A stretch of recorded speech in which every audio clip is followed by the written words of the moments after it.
노동부는 이렇게까지 부릅니다. 사실 전경련의 노무부서다. 그리고 기재부와 산자부의 노동관리부서다. 이런 오명을 받아왔습니다. 앞으로 정말 새로운 대한민국에서의 노동부는 노동자들의 기본권을 지키고 생존권을 보호하는 제 역할을 하기 위해서 한골탈퇴하겠다는 그런 각오가 필요한데 그런 각오로 임하고 계십니까? 예. 그렇다고 한다면 지금 우리나라가 뭐 OECD 10위권에 가까운 경제 선진국인 만큼 ILO 핵심 조약들이 지금 다 비준이 안 되고 있습니다. 이 문제를 어떻게 하실 생각입니까? ILO 핵심 협약 8건 가운데 지금 4건이 우리가 비준을 못하고 있는 걸로 알고 있습니다. 결사의 자유에 관한 2건 하고요. 그러니까 그 내용은 제가 다 아니까 예. 계획만 말씀하십시오. 국제 수준에 맞춰서 협약 비준이 돼야 된다고 봅니다. 네. 예. 제가 아까 국가인권위원회 관련된 말씀을 드렸습니다. 바로 앞전 질의에서 ILO 비준도 통과되도록 노력하시겠다고 했고 국가인권위원회의 권고사항도 적절히 수용해야 한다고 말씀을 하셨기 때문에 국가인권위원회가 노동조합법 시행령 제9조 2항의 설립신고서 반려에 대해서 노동부에 삭제를 권고했는데 이걸 받아들이지 않았고 ILO가 2차례나 걸쳐서 공무원 노조 설립 인정을 촉진하고 교원 노조 설립 신고 재인정을 보장하기 위해서 모든 조치를 다하라고 하는 권고를 2차례 한 바가 있습니다. 지금 이 전교조의 법의 노조 문제를 어떤 방향으로 해결하시려고 생각하십니까? 해고 교원들이 이 노조에 소속돼 있다는 것이 가장 큰 쟁점이라고 생각하는데요. 정교조 합법화 문제와 전공로 문제 등은 의원님께서 말씀하신 이 ILO 비준과 연동되어 있고 또 저희들이 이 국가인권위원회 권고사항에도 포함되어 있죠. 예, 네. 그렇습니다. 그걸 2가지를 다 수용하신다라고 하는 답을 하셨기 때문에 예. 거기에 가장 핵심적인 사안이 전교조 문제를 어떻게 하시겠냐는 거죠. 잘 아시다시피 이 정교조 문제는 우리 사회의 사회 통합을 가로막는 대단히 중요한 쟁점입니다. 제가 여러 차원에서 협의해서 전향적으로 해결될 수 있도록 그렇게 노력하겠습니다. 전향적 해결이라는 것은 이 법의 노조를 합법화시킬 어떤 의지를 갖고 추진하시겠다는 뜻으로 제가 받아들여도 되겠습니까? 정교조 당사자들과 만나고 같이 이 머리를 맞대보겠습니다. 네. 우리나라는 특수고용 형태의 노동자 그리고 간접고용의 천국이라고 얘기를 하고 있습니다. 제가 그 실태를 일일이 말씀을 드리지 않아도 후보자님께서 이 정도는 다 파악을 하고 계실 거라고 보고 있고요. 생명안전 업무를 포함한 상시 지속 업무에 대한 직접고용 원칙 그리고 근로자의 개념과 사용자의 개념을 실질적인 근로를 지시하는 자 그리고 지시를 받는 자라고 하는 개념으로 확대시켜서 이렇게 기본권, 노동 3권으로부터 배제되는 노동자성을 분명히 가지고 있음에도 불구하고 노동자성을 인정받지 못한 노동자들에 대한 보호에 대해서 적극적인 개선 방향을 가지고 계십니까? 그동안 특고 노동자들은 노동자적 지위와 사용자적 지위가 이중적이라는 이유 때문에 여러 가지 말하자면 노동 기본권, 노동 3권 이런 것들에 대해서 배제되어 있었던 것이 사실입니다. 이런 부분들을 포함해서 특고 노동자들의 지위를 향상시키는 데 노력하도록 하겠습니다. 네. 얼마 전에 파리바게트 이야기 들으셨죠? 예. 파리바게트 노동자들 제빵기사 4,500명이 위장 도급 그리고 정말 뭐 4시간, 5시간 꺾기에 그 부당한 임금 착취를 당하고 있다는 사실을 보도를 통해서 보셨을 것입니다. 이 파리바게트 성장 이면에는 10년을 일해도 저임금 장시간 노동으로 일할 수밖에 없는 청년들의 열정페이가 있었습니다. 이 부분에 대한 전면적인 특별근로감독을 요구하는데 이걸 받아들이실 의향이 있으십니까? 그 부분도 적극적으로 검토하겠습니다. 네, 알겠습니다. 예, 이상 마치겠습니다. 네, 이정미 의원님 수고하셨습니다. 이정미 의원님 질의에 대해서 장관 후보자가 너무 시원시원하게 답변을 하니까 빨리 끝나네요. 네, 다음은 자유한국당 경북 구미시 을 출신 장석춘 의원 질의해 주십시오. 예, 그 후보님 아까 제가 그 질의하다가 나중에 다시 얘기한다 그랬잖아요, 그죠? 이어서 하겠습니다. 제가 아까 그때 말씀드린 게 박사 논문이 80곳이고 자기 그 표절이 인용이 49곳이라고 얘기했거든요. 2007년도 고려대학교 교원연구윤리 지침이 시행되었습니다. 맞죠? 2007년에요. 지침 27조에 보면 연구 부정 행위의 정의의 표절과 중복 게재의 정의가 명시되어 있습니다. 읽어드릴게요. 표절은 저작권법상 보호되는 타인의 저작, 연구, 착상 및 아이디어나 가설, 이론 등 연구 결과 등을 정당한 승인 또는 인용 없이 사용하는 행위를 말한다. 이렇게 얘기했습니다. 중복 게재는 편집인이나 독자에게 이미 출간된 본인 논문의 존재를 알리지 않고 이미 출간된 본인 논문과 완전히 동일하거나 거의 동일한 텍스트의 본인 논문을 다른 학술지에 다시 제출하여 출간하는 것을 말한다. 이렇게 했습니다. 2007년도 9월에 고려대학교 교무처장이 교원연구윤리 지침이 시행되니 이 지침에 규정된 연구 부정 행위를 해서는 안 된다고 교수들한테 이메일로 다 알렸었죠. 받았었죠. 예, 학교에서 일괄적으로 보낸 건 받았죠? 받은 걸로 합니다. 그러면은 그 잠시 후 한번 소요를 말씀해 주실랍니까? 이거하고 배치되는 부분에 대해서? 제 논문의 지금 표절 부분은 아까 말씀드린 바대로 번역서의 일부를 제가 이 관련되는 이론적 동향들을 살펴보는 과정에서 말하자면 직접 인용을 그 번역서에 대한 인용을 하지 못한 불찰이 있는 걸로 압니다. 그러나 논문 뒤에 포함된 참고 문헌에는 틀림없이 포함이 돼 있고요. 또 아까 말씀드린 자기 표절 부분에 대해서는 뭐 아까 말씀드린 바대로 학계에 지금 이 평가나 관행이 이제 그런 측면이 있다는 말씀. 저 시간이 별로 없는데 지금 아까와 대동소이한 말씀을 그래 하시거든요. 그런데 그 고려대학교에서 나온 이 지침을 놓고 봤을 때는 명백하게 표절이고 인용입니다. 그리고 현택수 교수님 아시죠? 같은 대학교 우리 그 고려대학교 사회학과 교수이시잖아요, 그죠? 아시죠? 세종 캠퍼스. 예, 아시죠? 예. 그분이 어떻게 얘기했는지 제가 읽어드릴게요. 용어와 단어 똑같은 것이 너무 많다. 명백한 표절이라고 얘기했습니다. 제 논문에 대한 얘기입니까? 그렇습니다. 그래서 후보자의 박사학위 논문이 번역본 편전서와 편저서와 논리 구조가 똑같은데 이러한 우연의 일치는 사실상 불가능하다.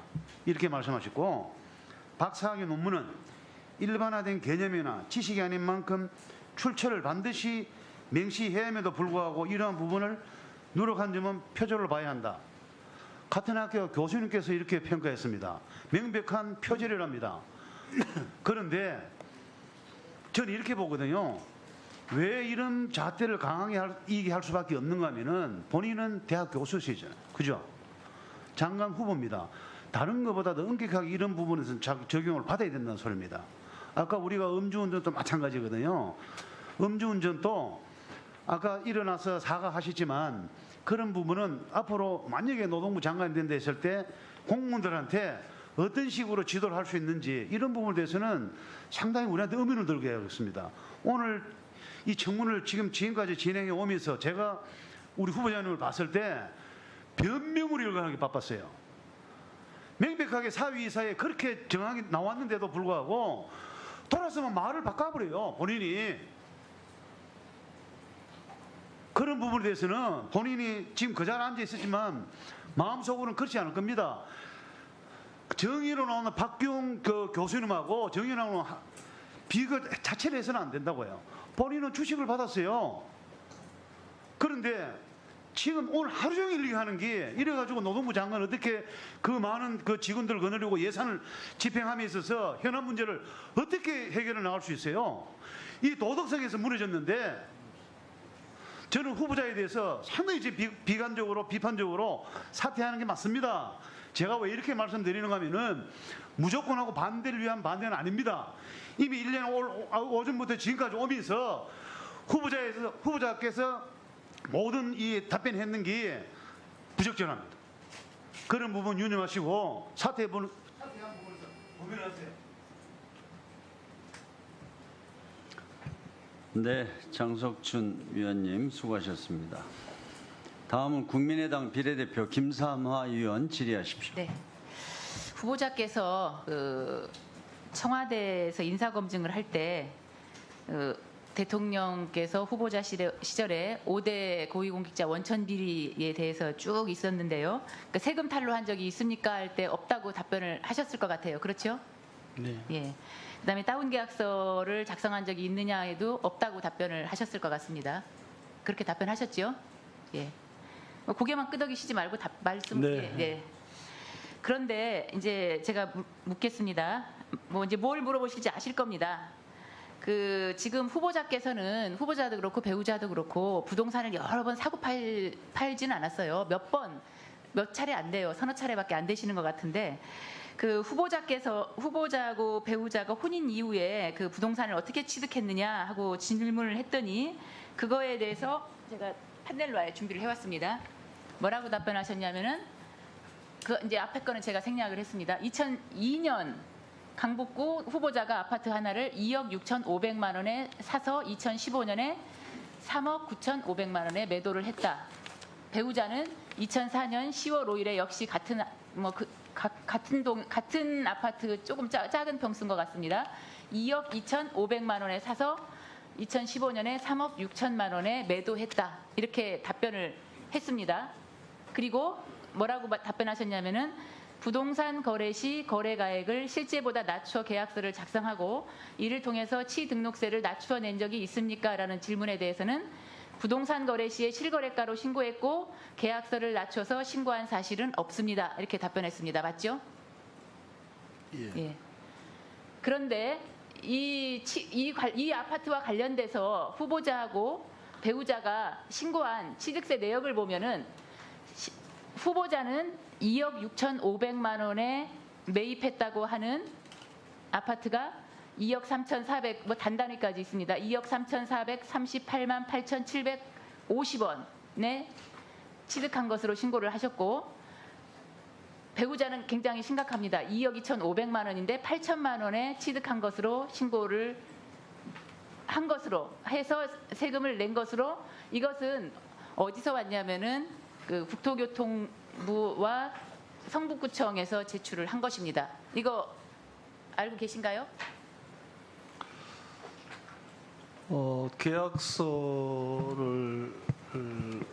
계약서가 그렇게 등록이 그렇게 돼 있는 내용은 이번에 알았습니다. 그런데 예, 이제 제가 물어보겠습니다. 그래서 이렇게 이제 거의 배우자 같은 경우는 한 1억 4,500만 원 정도의 차이가 납니다. 그때가 이제 실거래가 신고 의무제가 있는 때는 아니기 때문에 관행적으로 좀 낮춰서 신고하는 경우도 상당히 있었기 때문에 사실대로 얘기를 하는 게 맞는데 전혀 그런 사실이 없습니다 하고 답변을 아까 청와대 인사검증 때도 그렇게 답변하셨다고 그랬습니다. 또 여기 저희 국회에서 요청하는 자료 요청에도 그런 사실이 없다 이렇게 답변을 하셨어요. 근데 이 부분과 관련해서 취득세 탈루 의혹, 취등록세 탈루 의혹이 있다. 그런데 거기에 대한 답변은 또 사실과 다르게 거짓말을 한 것으로 보여진다 하는 그런 방송이 있었습니다. 화면 한번 보여볼까요? 네, 그런 방송이 있고 나니까 그 다음 화면 보여주세요. 그 다음 날 어제인가요? 어제 오전 10시 15분에 다시 제출을 합니다. 이번에는 이 부분에 대해서 그 부분만 수정 제출 드립니다 하면서 동일한 내용에 대해서 부동산 거래 시 거래가액을 실제보다 낮춰 계약서를 작성하고 이를 통해 취등록세를 낮추어 낸 적이 있습니까? 하니까 2006년 부동산 실거래가 신고가 의무화되기 이전에 부동산 중개인이 당시 관행에 따라 축소하여 신고한 것이 있는 것으로 파악했습니다. 이렇게 제가 앞에서도 지금까지 쭉 다른 의원님들도 이제 질문을 여러 번 하셨습니다만 순간순간 후보자께서는 그때그때 일단 말해놓고 그 다음에 다른 객관적인 자료가 나오면 또 다른 말씀을 하시고 계속 그렇게 하시는 것 같습니다. 근데 지금 여기서는 이제 물론 배우자의 그 취득록세 워낙 낮게 하셨기 때문에 지금 배우자에 대해서, 후보자에 대해서는 안 물었지만 후보자도 3천만 원 정도의 낮게 신고를 하셨습니다. 왜 낮게 신고하셨습니까? 두 분이 다 낮게 한 겁니다. 그 부분은.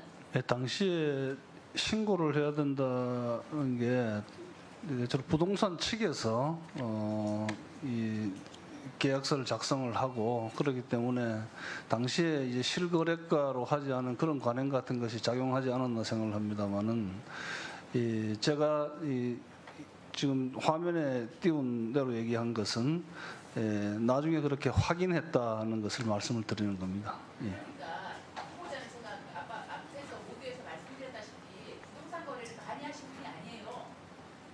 그런데 이런 것을 기억을 못했을 리가 없습니다. 일단은 모면하고 부자하는 그런 상황, 그런 생각이 이렇게 했다고 볼 수밖에 없습니다. 네. 죄송합니다.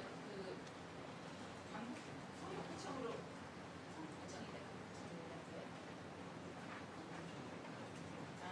성북구청으로 얘기했는데 아마 강북구청이라고 합니다. 네. 네, 그렇게 수정해 주시기 바랍니다. 다음은 자유한국당 비례대표 출신 신보라 의원 질의하십시오. 네, 계속해서 음주운전에 대한 우리 사회의 엄격한 사회적 시선에도 불구하고 지금 새 정부는 오히려 음주운전에 많이 관대한 것 같습니다. 최근 여기 계시는 조대엽 후보자를 비롯해서 자진 사퇴한 법무부의 안경환 후보, 국방부의 송영무 후보, 그다음에 청와대의 신정훈 농업비서관 등 음주운전 전력이 있는 인사들을 지명 또는 임명을 했습니다. 조대엽 후보자님, 이것이 올바른 새 정부의 인사 방향이라고 보십니까? 음주운전은 뭐 일반인도 해서는 안 되는 겁니다만 공직 후보로서는 더더욱이 해서는 안 되는 일로 생각을 합니다. 네, 그러면 적절한 인사 방향은 아니었다고 보여집니다. 여기 또 조대엽 후보자께서 강연이나 언론 기국들에서 쓰신 부분입니다. 하나는 지난 10년 동안 고위공직자 인사청문회를 하면 어쨌든 비리의 종류가 참으로 버라이어티하게 많다는 것을 국민에게 확인시켜줬다. 끊임없이 반복되는 적폐다. 그리고 2010년 글에서는 인사 때마다 드러나는 고위공직자의 비리에 대해서 국민들에게 최고 공직사회와 국가 공공성에 관한 해석의 틀을 바꾸라고 요구하는 것이나 다름없어 보인다라고 말씀을 하셨습니다. 후보자께서는 고위공직자 인사청문회 과정을 통해서 드러난 비리들에 대해서 끊임없이 반복되는 적폐다 이렇게 규정을 하셨는데요.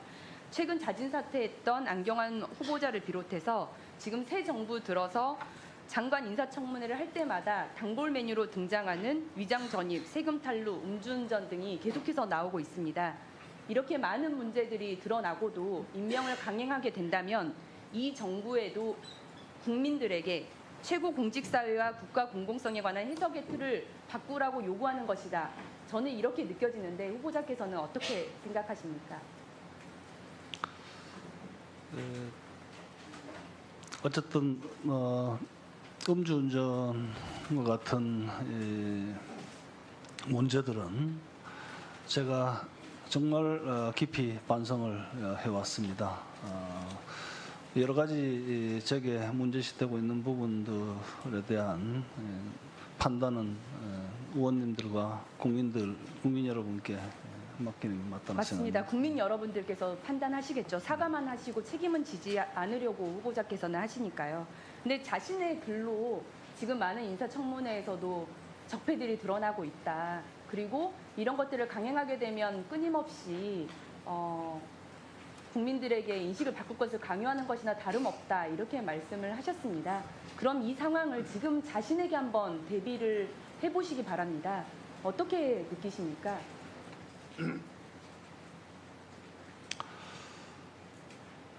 제가 뭐 두말할 필요 없이 잘못된 부분들은 송구스럽게 생각하고 반성해 왔다는 말씀을 드리고요.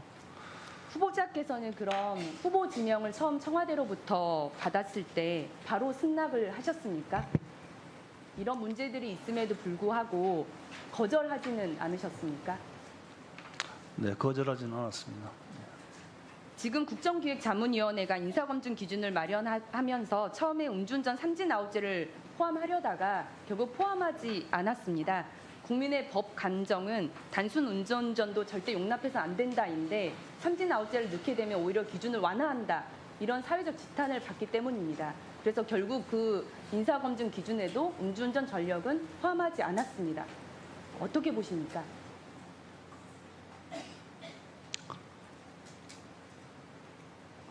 할 말이 없으시죠? 광화문 1번가 홈페이지에 조 후보자의 자진 사퇴, 지명 철회 의견이 올라오고 있습니다. 새 정부의 공정 인사 원칙에 음주운전 경력자인 후보가 걸림돌로 저는 느껴지는데요. 후보자가 자진 사퇴를 통해 새 정부가 가는 방향에 부담을 덜어주실 의향은 없으십니까? 음주운전 부분은 정말로 누차 말씀드리지만은 제가 잘못한 부분으로 반성을 해왔다는 말씀을 드립니다.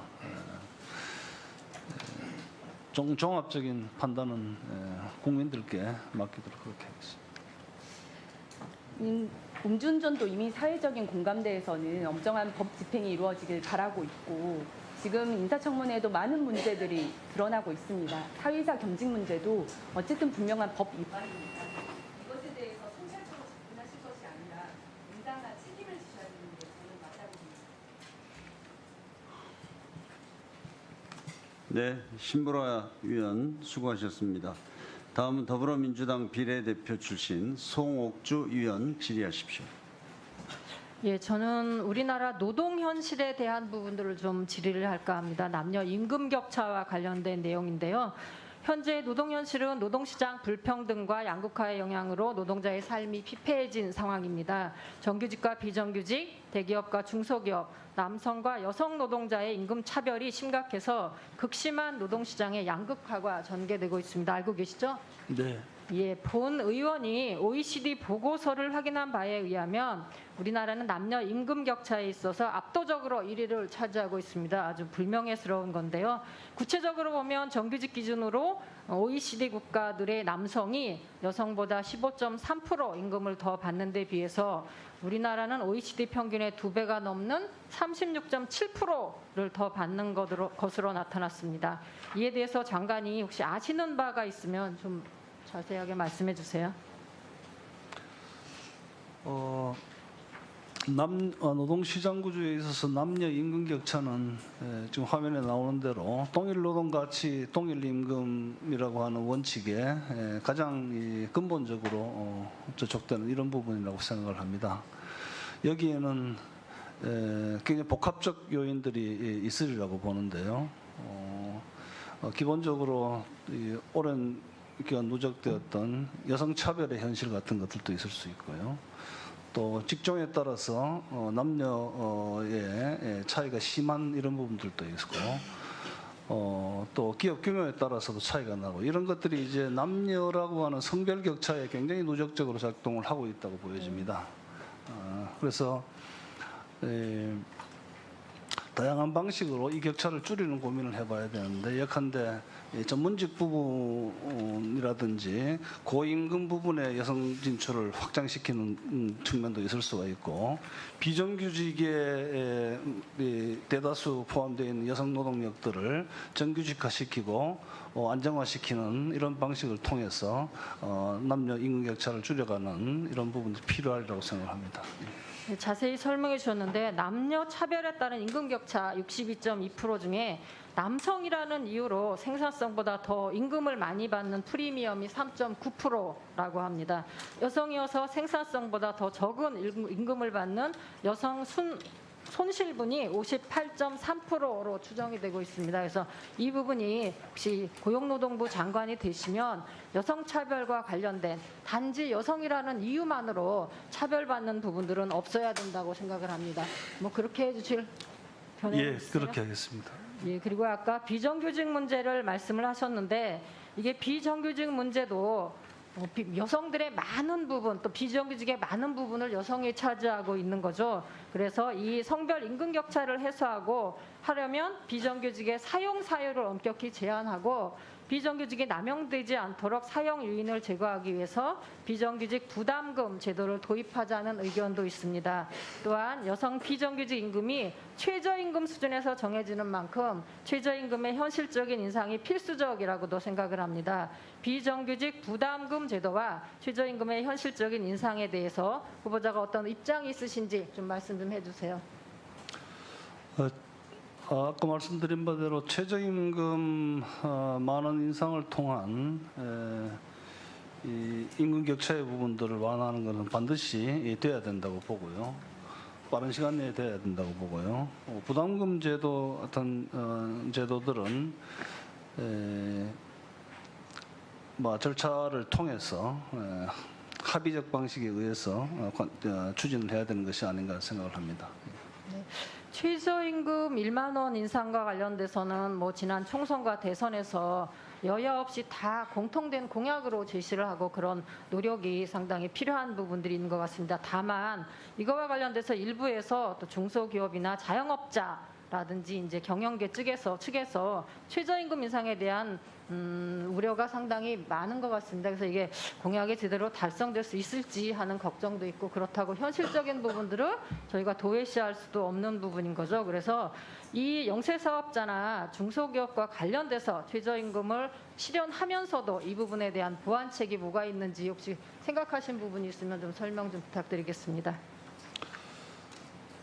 최저임금을 이렇게 이제 실행을 하게 되면은 10,000원 수준으로 올라가면은 사실 OECD 국가 가운데서도 최상위 수준에 이르게 되는 걸로 그렇게 알고 있습니다. 거기에 따라 가지고 중소기업, 자영업자들은 상당한 부담이 있을 걸로 생각을 합니다. 그래서 카드 수수료를 인하시킨다든지 프랜차이즈라는 이런 데 가입할 때 혜택을 준다든지 여러 가지 이제 보완책들이 만들어져야 될 것이라고 보는데 이런 것들이 단기적인 처방이 아니라 지속적으로 이제 됨으로써 결국은 최저임금이 고용 부분이라든지 아니면 생산성이나 이런 부분에 긍정적 방식으로 저는 선순환할 것이라고 생각합니다. 다양한 연구 결과들도 이 최저임금이 말하자면은 고용에 미치는 영향에 대해서는 조금 서로 다른 의견들이 있는 것으로 알고 있습니다.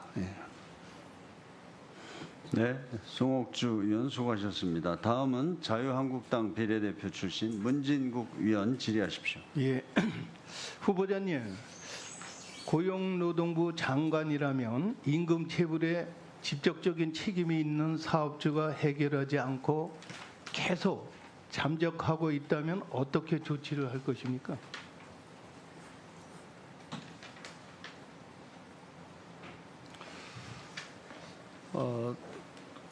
고용노동부가 가지고 있는 근로감독관 제도를 활용을 해서 체불임금 부분에 대해 가지고 우선적으로 좀 조사를 해야 된다 그렇게 생각합니다.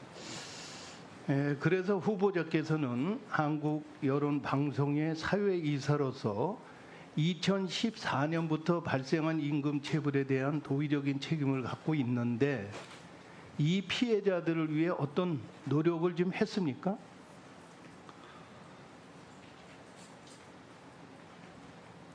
이분들에 대해서는 실제로 이 체불 내용이 제가 처음에 이 회사 출발을 관여했던 대표는 이 부분에서 거의 해결이 됐다고 저는 그렇게 알고 있습니다. 나중에 이제 인수받은 안모 씨라는 분이 이 체불임금에 지금 이 책임을 몇 가지 지금 남아 있는 부분이 있다고 알고 있고요. 예, 알겠습니다. 그러면 사회이사와 관련하여 처음엔 등재 사실을 몰랐다고 거짓 해명했다가 나중엔 명의만 빌려줬다.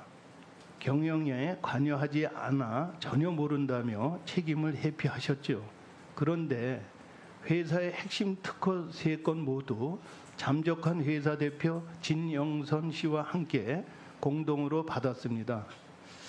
후보자님, 본 의원이 서면 질의한 고용노동부 장관의 역할에서 정책 수립 추진 과정에서 일자리로 어려움을 겪는 국민의 마음을 헤아리고 국민 입장에서 생각하는 자세로 갖춰야 한다고 답변하셨죠.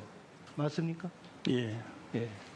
또 지난 3월 국회에서 개최된 새로운 정부의 노동정책 토론회에서 기조 발제를 하실 때 화면에 보이는 것처럼 새로운 대한민국의 방향에 사람이 먼저인 정의로운 세상, 노동은 인간 삶의 제1차적 중심적 가치라고 하셨는데 정작 본인이 사회이사로서 등록된 회사에서 임금이 체불된 노동자들은 여기에 해당되지 않았다는 것입니까?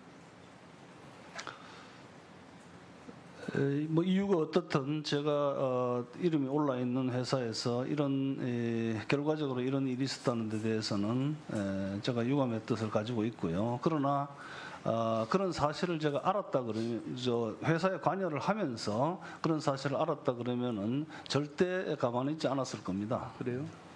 그래서 후보자는 오늘 청문회에서 서기 전에 사립학교법 위반과 고려대학교 정관과 교원 인사규정 위반에 대한 처분을 지금 먼저 받아야 하는 게 아닐까 이렇게 저는 생각을 합니다. 후보자님, 6월 26일 대치일동 주민센터를 방문하신 목적이 본인 스스로 인감증명서를 언제 발급했는지 기억나지 않아 발급 이력을 열람하려고 갔다고 하지만 정작 열람 과정에서 본인 인감 내역이 어떻게 국회에 제출되었는지 추궁하셨죠? 추궁한 바 없습니다. 없어요? 예.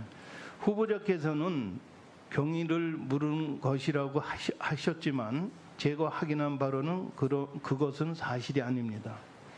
또 고용노동부에서는 주민센터 측에서 먼저 경위서 관련 정식 공문을 보내달라고 했다지만 후보자의 아무런 압력이나 불만 표시 없이 함께 동행한 고용노동부 직원이 일방적인 충정심으로 발급 경위를 추궁한 것입니다. 추궁한 겁니까? 그리고 인사청문회와 관련된 자료는 국민의 대표 기관인 국회에서 요구하면 해당 기관에서는 반드시 자료를 제출해야 된다는 것을 모르고 계셨습니까? 국회 상임위 결정에 의해 가지고 요구가 되면은 당연히 제출이 돼야 된다고 그렇게 저는 알고 있습니다. 그러나 제 인감 이력이 발부된 경위는 제가 그렇지 않은 게 아닌가 하는 생각을 갖고 제가 확인을 한 겁니다. 네. 문진국 의원 수고하셨습니다. 다음은 더불어민주당 비례대표 출신 이용득 의원 질의하십시오.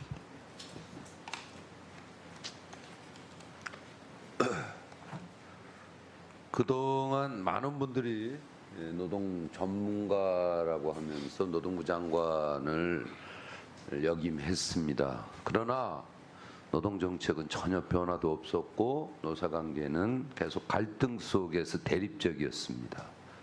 이게 회전문 인사, 돌려막기식 인사의 결과입니다. 저는 이번에 조대엽 후보자는 과거에 그런 전형적인 전문가가 아니었기 때문에 오히려 일말의 희망과 기대가 있습니다.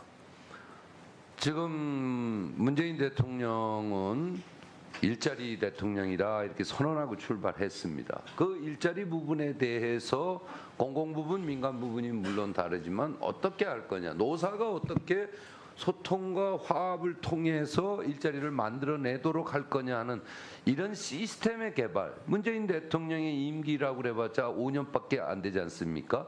그 이후에도 계속 노사가 산업 현장에서 머리를 맞대고 일자리를 찾아내는, 만들어내는 이런 시스템의 개발이 필요하다.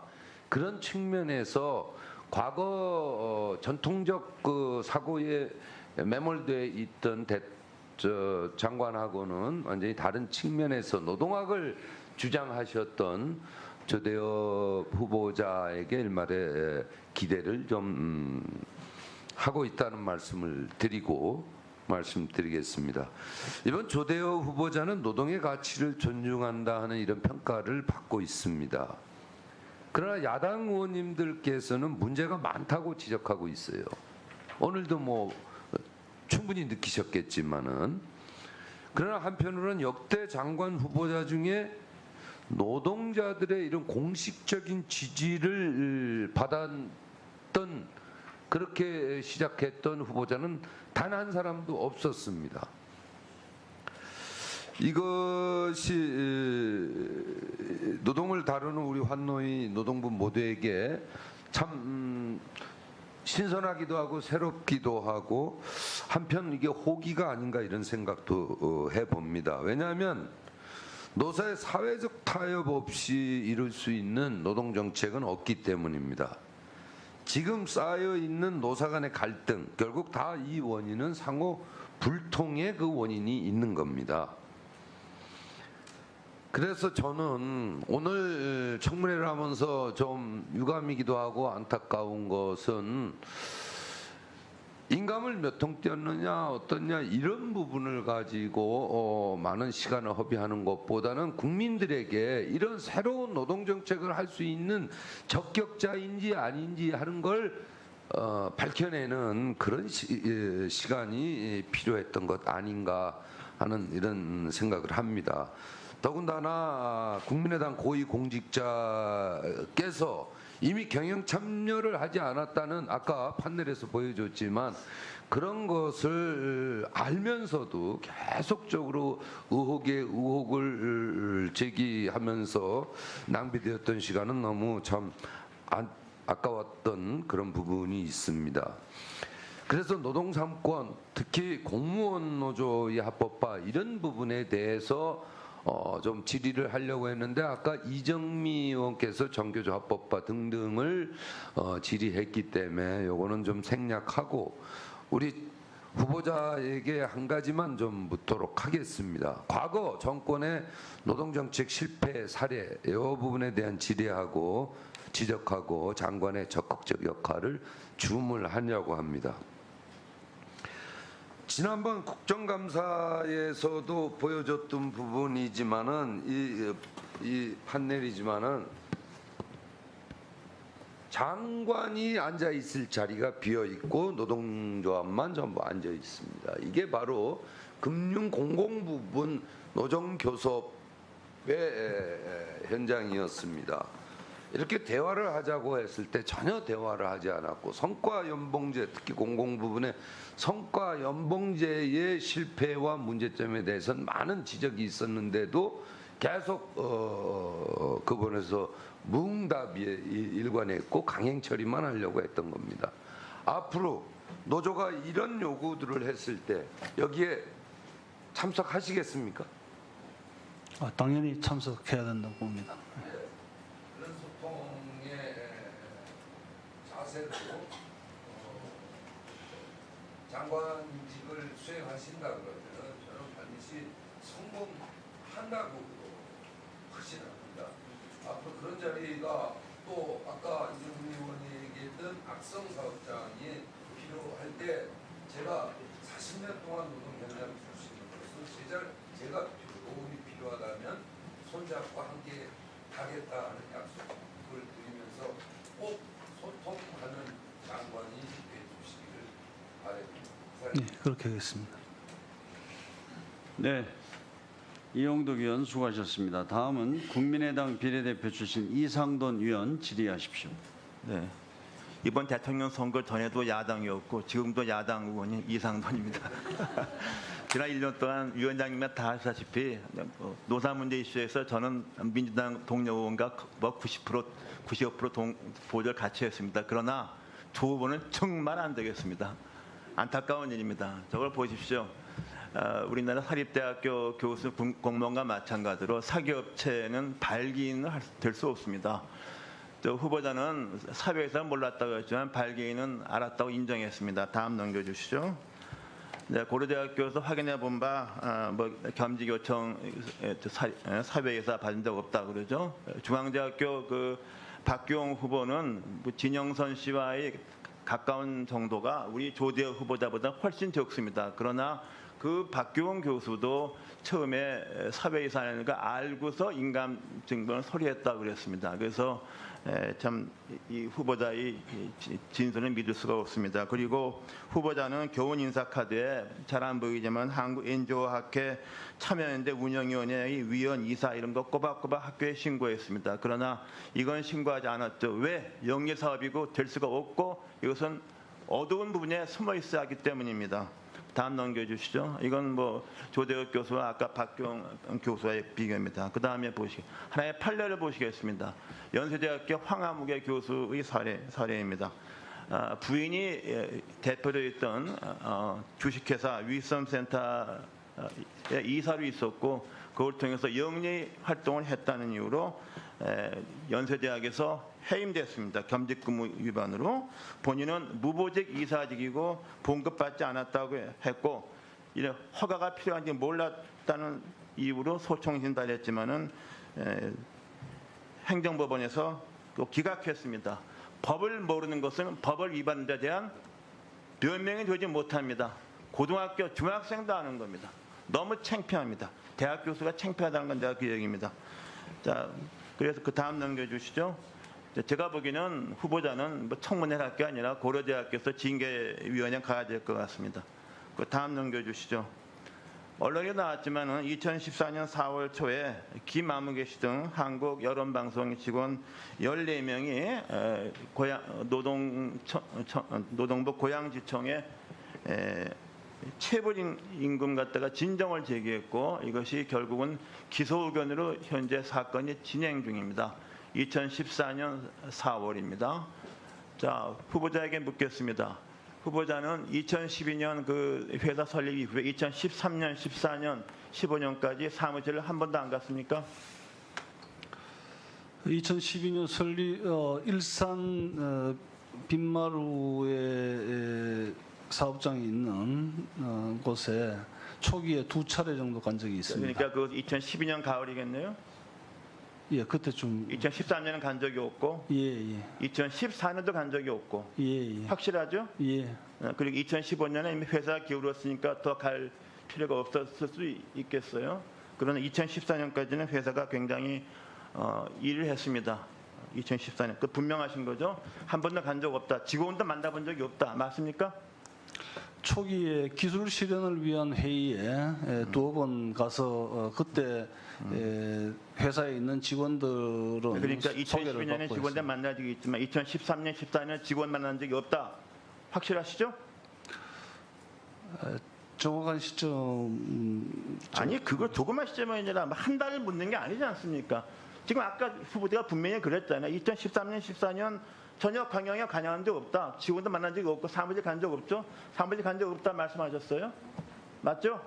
사무실에 간 것은 2차례 초기에 갔었습니다. 초기에 가고, 네, 알겠습니다. 2014년까지 이제 사무실 간 적은 없고, 이제 12년만 갔고, 직원도 만난 적이 없다. 이렇게 말씀하셨어요. 아까 그 조성은 씨를 아십니까? 모르십니까? 알고 있습니다. 어떻게 아십니까? 초기에 회사에 갔을 때 그 대표로부터 인사를 2012년에 그 후에 만난 적이 없습니까? 제 기억으로는 2014년 회사가 어려워졌다는 사실이 저한테 알려진 게 된 계기가 그 조성은 씨가 한번 와서 그 얘기를 했었습니다. 그리고 진 대표도 저한테 회사의 어려움을 얘기를 했고요. 네. 그러니까 회사 경영을 전부 모른다 그러면은 누가 만날 수가 없는 거잖아요. 자, 그 부분에 대해서 몇 가지 주시겠습니다. 위증죄도 고발할만 남았습니다. 네, 이상돈 의원 수고하셨습니다. 다음은 더불어민주당 서울 강서구 병 출신 한정혜 위원 질의하십시오.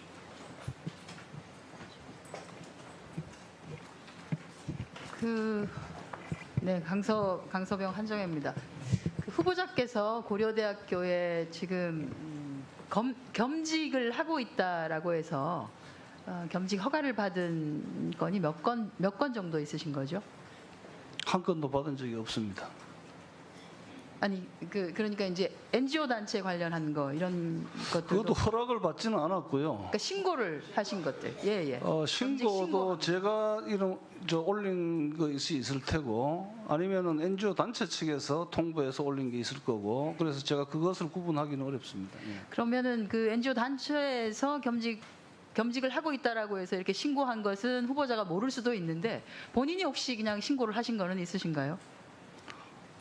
그건 아마 이 교수 업적 평가를 받을 때 외부 활동에 대해 가지고 올리는 경우가 있는 거 사회 봉사 활동 점수를 네네. 받기 위해 가지고 그래서 그런 경우에서 기억날 때 올렸던 기억이 있습니다. 그게 어디가 혹시 기억이 나십니까? 아까 의원님들 보여주신 대로 학회나 시민단체 쪽은 몇 군데 아마 있을 걸로 생각합니다. 네, 저희가 그러니까 혹시 제가 한번 그럼 불러보겠습니다. 한국 NGO 학회 네. 이런 거는 후보자가 하신 건가요? 아니면 학교에서 그 NGO 학회로부터 받아서 이렇게 등록이 된 케이스가 됩니까? 그거를 제가 정확히 기억하기 어렵습니다만 예, 학회 부분은 아마 제가 한 걸로 기억합니다. 예. 참여연대 운영위원회. 네, 그래서 제가 지금 이것을 확인하는 게 저희가 지금 장관 후보자가 겸직 승인이 되어 있는 것이 한 5건 정도가 됩니다. 그런데 이것이 후보자가 방금 말씀하신 것처럼 본인이 신고를 한 경우도 있고 예를 들어서 업적 평가나 이런 거에 조금 좋은 업적 외부 활동을 하게 되면 업적 평가가 좀 좋아지니까 이런 것을 하기 위해서 등록을 한 경우도 있을 것이고 그것이 아니라 해당 기관에서 이렇게 아까 보셨습니다만 박 교수께서도 하셨다시피 그 한국 여론 방송 자체에서 신청을 해서 겸직 허가가 되는 신고하는 경우가 있기 때문에 실제로는 후보가 일일이 그걸 좀 잘 알기가 쉽지가 아니하다.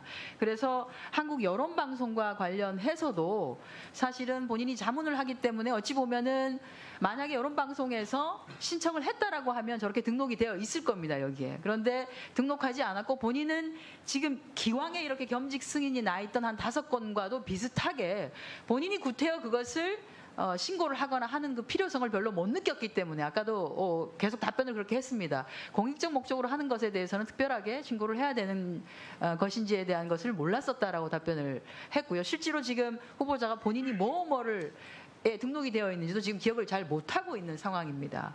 그래서 이것은 무슨 악의적으로 이것을 신고를 안 하거나 또는 회피하기 위해서 그렇게 된 것이 아니라는 것을 우리 청문위원들께서 조금 알아주셨으면 좋겠다는 말씀을 드리면서 질의에 들어가도록 하겠습니다. 노동부는 지금 이제 고용노동부라고 합니다만 후보자께서는 노동부라고 약칭을 쓰겠다라고 하셨고요. 노동부는 사실은 일자리를 만드는 행정부처는 아닙니다.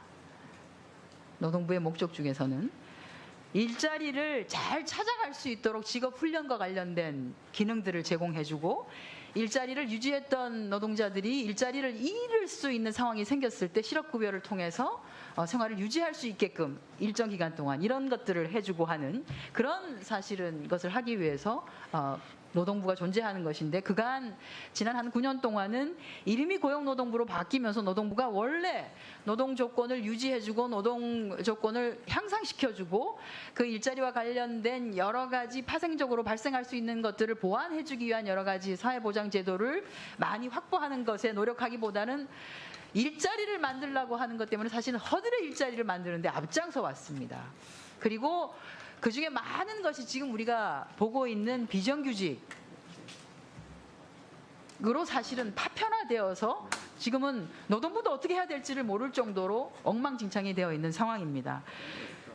저희가 공공부문 비정규직을 정규직화하겠다라고 하는 대통령의 공약도 있으시고 사실은 후보가 특히나 공공부문의 경우에는 후보가 노동부 장관이 되신다라고 하면 주도적으로 이 일을 해주셔야 하는데 다 우리가 공공부문이라고 할 때 이걸 행정과 관련된 공공부문 아니라 저희 국회도 마찬가지예요. 아니야 됐어요. 행정부 산업부 할 것 없이 대한민국 전역에 사실은 공적인 영역에서의 비정규직이 너무나 많습니다. 말씀하신 얘기입니다만 여기 지금 저희 후보방송에서 와서 저희를 지금 이것을 찍고 계시는 분들조차도 10년 넘게 계속 비정규직으로 일하고 계신 분들이십니다. 그래서 대한민국에 이렇게 만연되어 있는 비정규직, 다른 일자리가 아니라 이렇게 비정상화되어 있는 이 일자리를 정상화시키는데 후보자가 어떤 역할을 할 수 있는지를 한번 말씀해 주시기 바랍니다. 저는 우리 시대에 일자리의 양이 늘어나야 된다는데 우선 공감을 합니다. 그러나 일자리가 양만 늘어난다고 되는 것이 아니고 좋은 일자리, 양질의 일자리를 어떻게 갖추느냐가 핵심이라고 생각합니다. 그렇다면은 양질의 일자리는 일자리를 갖게 되는 노동자의 삶이 바뀌어야 되고 훨씬 더 개선되는 방향으로 나아가야 좋은 일자리고 양질의 일자리라고 생각을 합니다. 그런 의미에서 의원님께서 아까 말씀하신 고용노동부의 기존의 역할이라고 하는 것이 일자리를 양을 늘리는 부분이라든지 아니면은 아까 의원님들께서 말씀하신 특정한 정부 부처의 지원적인 뭐 이런 기능으로 있다든지 그런 측면들을 저는 굉장히 우려해 왔는데요. 적어도 고용노동부가 양질의 일자리, 좋은 일자리, 노동자의 삶을 개선시키는 그런 일자리를 생각을 한다 그러면은 그 일자리 사업의 중심에는 노동 존중성이 중심이 돼야 된다고 생각을 합니다. 그래서 약칭을 제가 보니까 고용부라고 쓰고 있었습니다. 그래서 이제 이 약칭을 노동 중심성에 두고 그렇다고 해가지고 일자리 양이라든지 아니면은 또 사측과 연관되어 있는 부분들을 소홀히 하겠다는 것이 아니라 적어도 노동 존중 사회 노동 중심성을 유지하는 것이 기본적으로 하는 것이 나머지 모든 부분을 생산성이라든지 질 좋은 노동력이라든지 이런 걸 기업에 제공한다든지 이런 부분에서 체계적으로 될 수 있기 때문에 적어도 고용노동부를 노동중심성을 우선 좀 뒀으면 좋겠다는 취지에서 그렇게 방향성을 잡았습니다. 네, 한정혜 의원 수고하셨습니다. 다음은 자유한국당 비례대표 출신 이미자 의원 질의하십시오. 네, 또 시작하시죠, 후보자님. 정직성 제로, 도덕성은 논문 표절, 다운 계약서, 그다음에 책임성에서도 사회 이사로 있는 회사의 임금 체불, 더 나가서는 이제 지원, 고용노동부 지원 횡령, 돌려막기, 이거 조금 이따 하기로 하고, 자 진실 게임 위해서 이제 한번 끝내고 갑시다. 자 인감증명 발급서 보십시오. 이거 지금 후보자께서 갖다 준 겁니다. 자 10월 17일 날 3통 본인이 띄었습니다. 확인되시죠? 예. 그 다음에 11월 26일 날 2통 띄었습니다. 확인되시죠? 본인이? 네, 자료 보면서 얘기하세요. 자료 보면서. 자, 그러면은 본인은 아까 10월 17일 날 뗀 거는 전세금 반환을 위해서 가압류 소송용이라고 말씀하셨습니다. 그죠? 네. 자, 내가 직접 들고 가서 내가 확인시켜 드리겠습니다.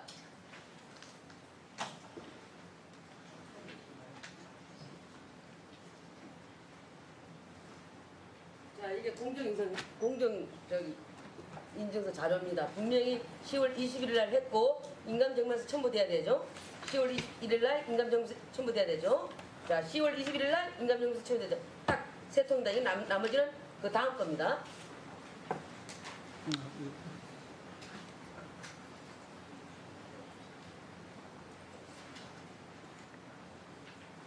자, 이 인감증명서는 어떻게 된 겁니까? 어떤 게 진실입니까? 이거를 갖다가 반증하시려면 공정사무실에다 얘기를 하든 누차 제가 얘기했습니다. 이 사본 갖고 오시라고. 예, 그러면 그거 보면 금방 나옵니다. 그리고 오늘 이거요 입증 못 하시면 밤새고 내일까지 계속 갑니다. 왜? 공직자는 정직해야 되니까요. 그리고 과거에 있었던 걸 갖다가 거짓말한 것도 아니고 내정되고 나서 일어난 일이기 때문에 이건 반드시 짚고 넘어가야 될 상황입니다. 그리고 또 하나, 문재인 대통령하고는 언제부터 친분이 있었습니까?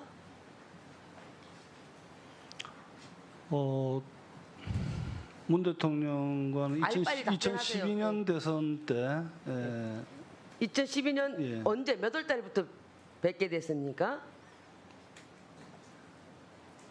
그 정확한 기억은 없습니다. 2012년 대선 때 담쟁이 포럼에 그 언제 발족했습니까? 하여튼 기억 정말 안 하시면서 대학 교수하시는 거 용합니다. 자, 공교롭게도 한국 여론조사, 한국 여론방송에는 2012년 9월 달에 9월 28일 날 취임을 하게 되고 리서치 21은 2014년도 4월 25일 날 취임을 하게 됩니다. 이건 뭘 말하냐면은 한국 여론방송 가지고 대선에서 한번 재미 보면 대박 터지는 것이고 그게 잘 안 되니까 2014년 4월 25일 날 다시 옮겨 타서 여기서 지방선 갖고 한번 대박 내보려고 했던 거 아니겠느냐라는 의혹이 있습니다. 그리고 이 여론조사 관련돼서도 이 부분에서 여러 가지 불편한 진술이 있는데 이거는 또 밝히려면 밤새야 되니까 우선적으로 이 자료를 빨리 지금 제출해 주세요. 지금 저도 사실 확인을 위해서 법무법인을 통해서 지금 사실관계를 확인 중에 있습니다. 제가 알기로는 이사회 의사록을 공증하는 데는 인감하고 인감증명서가 필요하다고 합니다. 그러나 이번에 공증되었다는 이사회의 의사록에 인감도장이 아닌 막도장이 쓰여진 걸로 저는 제가 그렇게 지금 알고 있습니다. 말씀드린 게 그게 아니고 인감증명서 지금 인감증명서 발급 본인이 인감증명서를 발급받았으니까 그게 지금 3장을 떴으니까 그 부분에 대해서 보려고 하는 부분이 있고요. 우선요. 일단 반증하려면 이거 갖고 오셔요. 갖고 오시면 반증되는 거고 또 하나 권리는 잠자는 자의 권리까지 지켜주지 않습니다. 맞죠? 그죠? 그러면 일단은 사회 이사로 지금 돼 있는 게 본인은 아까 한정혜 의원님께서는 뭐 사기 맞았다는 뭐 사기 당했다 이런 표현도 쓰신 것 같은데 정말로 본인이 사기 당했다고 생각하십니까? 저 의원님 죄송합니다. 제가요 단언코 말씀을 드리건데 지금 얘기되고 있는 이 시기에 제가 학교에서 연구 프로젝트를 지속적으로 해왔습니다. 아니 후보자님 그 프로젝트에 반증 자료만 갖다 주면 1억 끝나요. 이상의 서베이 비용이 지출이 됐는데 이 회사라든지 여기와 단 한 푼의 의뢰도 없었고 제가 여기에 만약에 관련이 돼 있다 그러면은 제가 하는 프로젝트를 왜 여기 하지 안 물으니까 않겠습니까? 이거 반증할 수 있는 자료만 빨리 제출해 달라고요. 그러면 끝나지 않습니까? 이걸 계속적으로 반복적으로 할 수 있도록 만드니까 문제 아닙니까? 사람도 많이 쌓여 있는데 지금. 사실관계를 지금 확인해서 하겠습니다. 아니요. 그 후보자님, 지금 우리 이미자 의원이 요구하고 있는 자료에 대해서 어떻게 지금 자료 확보를 위해서 노력하고 있는지 이야기해 보세요. 그 사실을 확인하려면은 아마 법무법인의 공정을 한 법무법인을 통해서 알 수 있다고 그렇게 얘기를 합니다. 그래서 공정한 법무법인을 찾고 확인하고 있는 작업을 지금 하고 있습니다.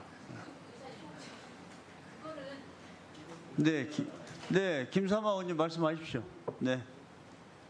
그 부분은 제가 아까 오전에 질의를 하면서 처음 질의를 하면서 자료 제출을 해라고 하면서 그 공증한 법무법인의 그 공증 번호까지 그다음에 공증된 서류까지 다 오전에 드렸습니다. 근데 지금 법무법인을 찾고 있다는 말씀이 무슨 말씀이세요? 예, 지금 찾고 있다는 말씀은 이 건 관련해 가지고 확인해야 될 법무법인이 2군데로 저는 알고 있습니다. 이 마천루라는 법무법인과 서울공증인 합동사무소라고 하는데요.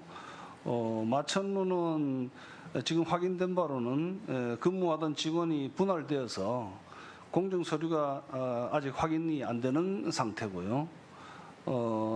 서울공증인 합동사무소는 아직 연락이 닿지 않는 상황이라고 그렇게 돼 있습니다. 그래서 지속적으로 계속 이사를 확보하기 위해 가지고 연락을 취하고 있습니다. 근데 이제 참 어떻게 보면 이 간단한 문제인데 지금 그 자료를 아까 마천루라 그랬나요? 네. 거기는 회사가 분할이 돼서 그러면 그런 기록이 없다는 겁니까? 어떻습니까? 그 공증 서류가 어디 있는지 확인할 수 없다고 그렇게 답이 왔습니다. 네. 아니요. 이미자 의원님 그러실 건 아니고 이제 자료를 확보해서 확인을 해야 되는데 실제적으로 어렵다면 그 문제는 우리가 고려를 해야 될 거 아닙니까? 그래서 마천루라는 법인이 이렇게 분할돼서 어떻게 하여튼 뭐 그 회사 자체가 그 변동이 있었습니까? 지금 그 상세한 내용을 제가 확인해서 답변을 드리도록 하겠습니다. 네. 아니 왜 그러냐면 지금 이 문제가 계속 논란이 되는데 이제 후보자로서는 그 어떤 경위로 그렇게 이사회 회의록에 공증하는데 인감 증명서가 활용이 됐는지를 본인은 지금 모른다는 거 아닙니까? 예. 네, 모르고 기록상으로는 지금 우리 이미자 의원님이 확보하신 그 자료에는 아무튼 인감 증명서가 제출돼 있으니 지금 2013년 10월에 발급받았다는 그 인감 증명서하고 지금 공증 때 쓰인 인감 증명서가 동일한 것인지 이걸 지금 이미자 의원님 확인하시겠다는 거죠. 아니 그러니까 지금 저희가 청문회를 진행하고 있는데 저도 답답한 것이 그 자료를 이제 빨리 제출을 해야 되는데 못하면 못하는 사정과 이거를 정확하게 얘기를 하세요. 그 지금 당장 올 수 없는 자료를 계속해서 이렇게 거론할 수는 없지 않습니까? 의원님 혹시 가지신 자료에 제 인감 증명서가 부착되어 있습니까? 대부분에서 하는 자료인데요. 없으니까 지금 그런 말씀입니다. 아니 그럼 아예 원천적으로 없을 수도 있지 않습니까? 그러니까 갖고 오라는 얘기입니다. 만들어라는 얘기입니다. 아까 제가 네, 김삼아 의원님 말씀하십시오. 아까 거기에 공증서 뒷면에 보면은 공증한 뒷면에 사내이사 진영선, 사회이사 우리 후보자 의사록이 돼 있습니다. 박기용 이 부분에 대해서는 누구 세 명에 대해서 세 명의 대리인 누구 그 대리권에 대해서는 세 명의 그 대리권은 인감증명서가 첨부된 우임장으로 확인했다 이렇게 돼 있습니다.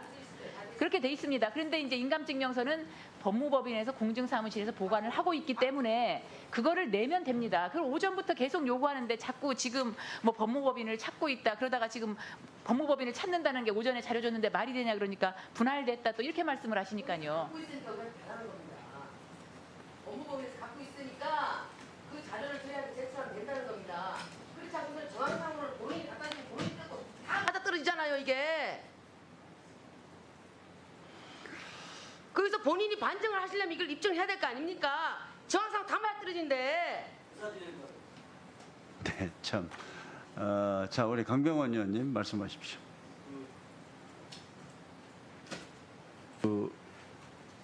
이미자 의원님이 갖고 계신 자료를 좀 공유를 하면 안 될까요? 뭔 얘기인지를 못 알아듣겠어요. 네. 모두 다 갖고 있어요? 저는 없는 모양인데.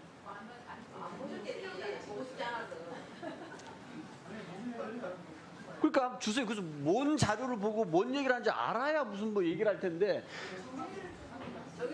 정해를 해서 그 자료를 좀 이렇게 공유를 좀 해주세요. 아니 뭐 정의까지 할 거 없고요. 예. 지금 두 분 남았으니까 이거 하시고 예. 또 휴식 시간에 확인하도록 하겠습니다. 그런데 근데 제가 다음 질의여서 제가 정리를 하겠습니다. 일단은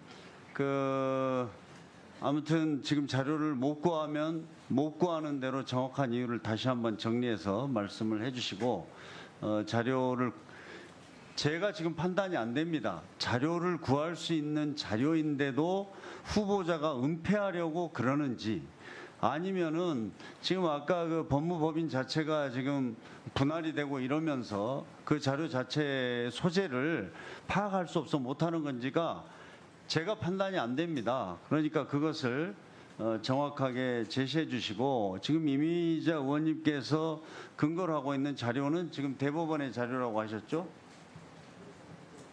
네? 아니 정확히 해주십시오. 네, 어디 자료에 근거하신 겁니까? 네. 네네. 네. 네네. 네네네. 이제 네. 아무튼 그래서 뭐 아무튼 그 부분은 그렇게 자료 문제에 대해서는 좀 명확하게 해주시기 바랍니다. 예, 뭐 사실은 후보자도 모르는 사이에 법무법인에서 어떤 뭐 조작을 했거나 뭐 했을 가능성까지도 있는 거 아닙니까? 지금 굉장히 많은 내용을 가지고 뭐 우리가 단정해서 후보자가 그 뭐 이렇게 했다 이렇게 할 수는 없을 것 같고요. 그 부분은 좀 더 확인해 주시기 바랍니다. 다음은 더불어민주당 서울 은평구 을 출신 강병원 의원 질의해 주십시오. 질의를 하기가 쉽지 않아요. 저 자료를 좀 보고 그거에 관해서 좀 여쭤보려고 그랬는데 쉬는 시간이 돼야 자료는 볼 수 있을 것 같은데 이거를 확인할 수 있는 방법은 두 가지일 것 같아요. 하나는 우리 이미자 의원님과 김사마 의원님께서 요청하신 대로 그 법무법인에서 보관하고 있는 그 공정했던 인감증명서를 찾아가지고 주는 방법, 그렇죠? 예, 그게 하나의 방법이고 또 하나는 그 도장 찍은 사람이 진 대표, 우리 후보자, 그 다음에 우리 아까 그 박 교수라는 분도 박규용 교수라는 분도 거기 도장을 찍었다고 했지 않습니까? 그죠? 그분도 그러면은 인감증명서를 냈을 거 아니에요?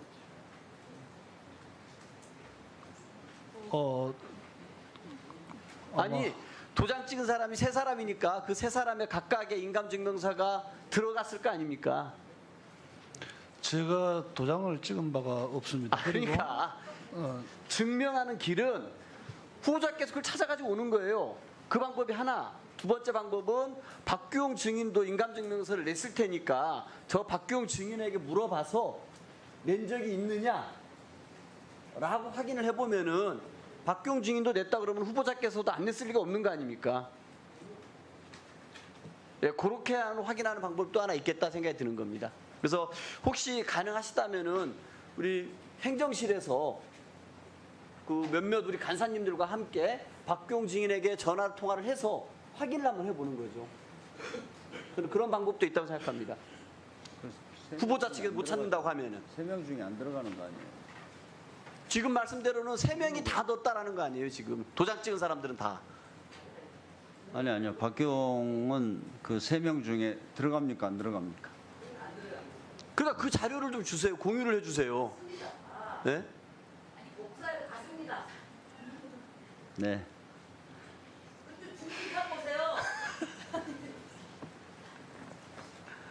자, 뭐 하나 여쭤보겠습니다.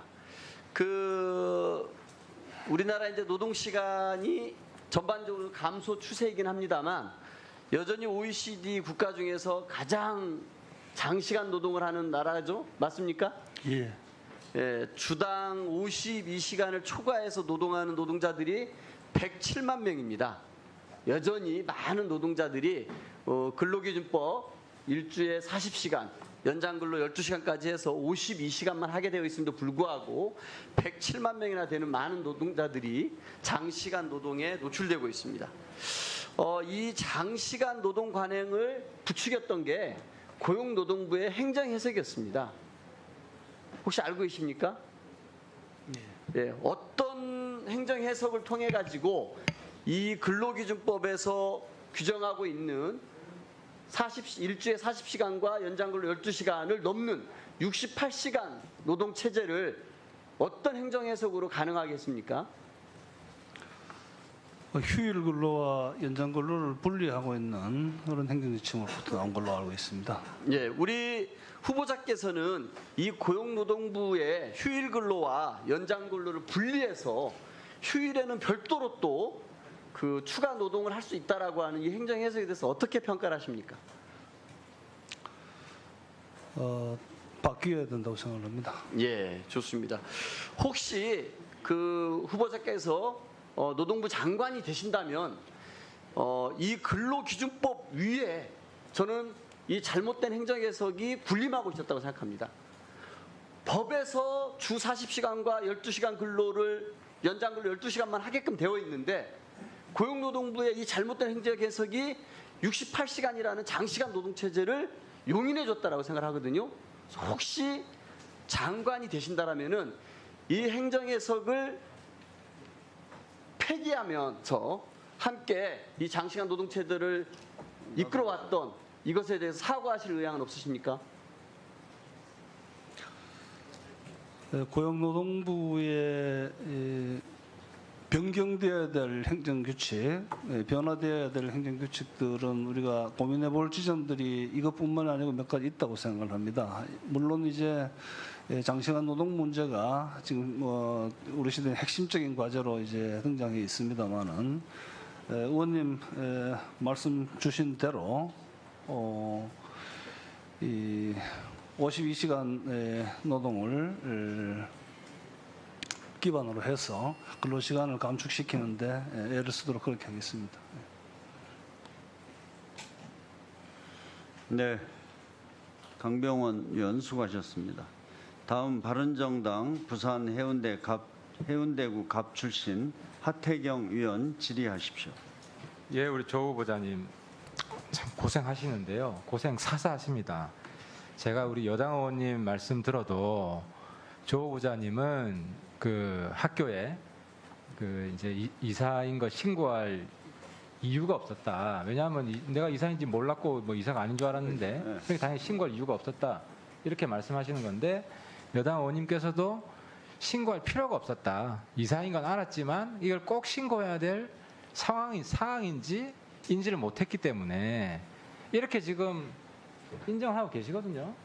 그만큼 안 믿기는 거예요. 거기다가 우리 이미자 의원님께서 계속 지금 물고 늘어지시는 건 분명히 이사회 회의록에 인감 줬는데 그러니까 본인이 이사인지 알고 있었는데 이걸 본인이 부인하다 보니까 지금 다른데 뭐 집 문제로 인감 갔다. 그래놓고 지금 그 법인 맞췄는가 하는데 못 찾는다고 지금 사실상 자료 은폐를 하시는 거고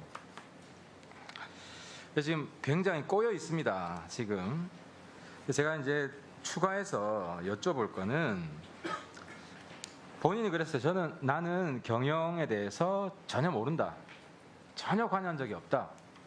그런데 또 그걸 뒤집는 발언을 하셨어요. 오늘 질의 답변 중에 뭐라고 했냐? 2012년에 기술 실현을 위한 회의에 2번 참여했다. 그죠? 기술 실현을 위한 회의가 경영 관련 회의가 아닙니까? 저는 아니었다고 판단합니다. 이 기술이 한국 여론 그 방송 그 여론 관련 기술 아닙니까? 그게 실현되는가 안 되는가를 확인하기 위한 모임이었는데요.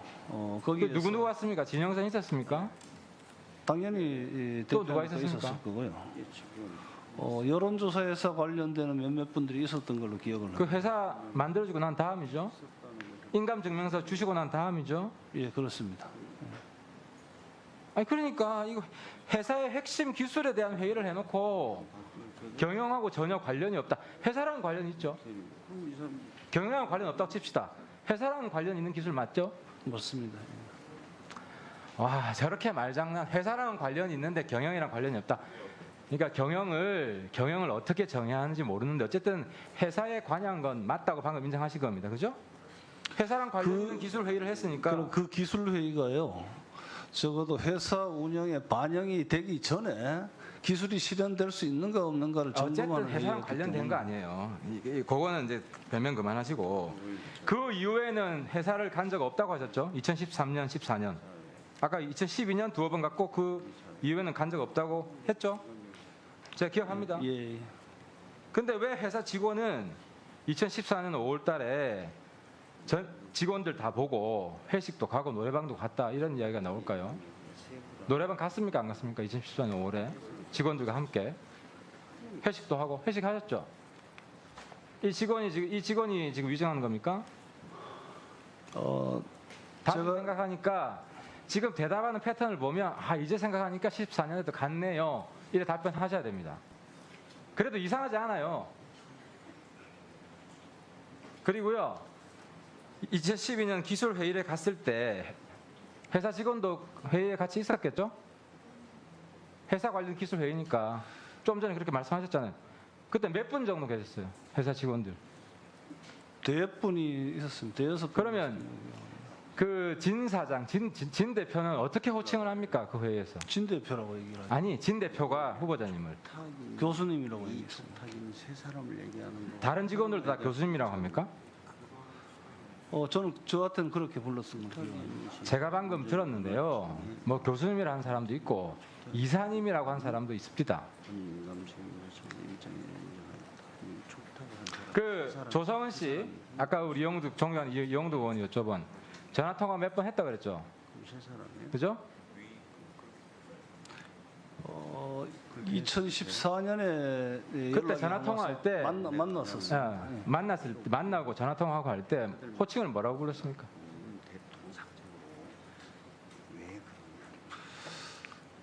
저는 저에 대한 호칭은 교수님이라고 불렀던 걸로 기억을 합니다. 뭐 그렇게 말씀하셔야겠죠. 이사님이라고 불렀다고 합니다. 그러니까요. 그리고 진영선 대표랑 식사 몇 번 하셨어요? 아니 진영선 대표랑 식사 몇 번 하셨어요? 2012년 9월달에 회사 만들어지기 전으로. 만들어지기 전에는 이 회사 관련해 가지고 얘기들을 많이 했기 때문에 자주 만났었습니다.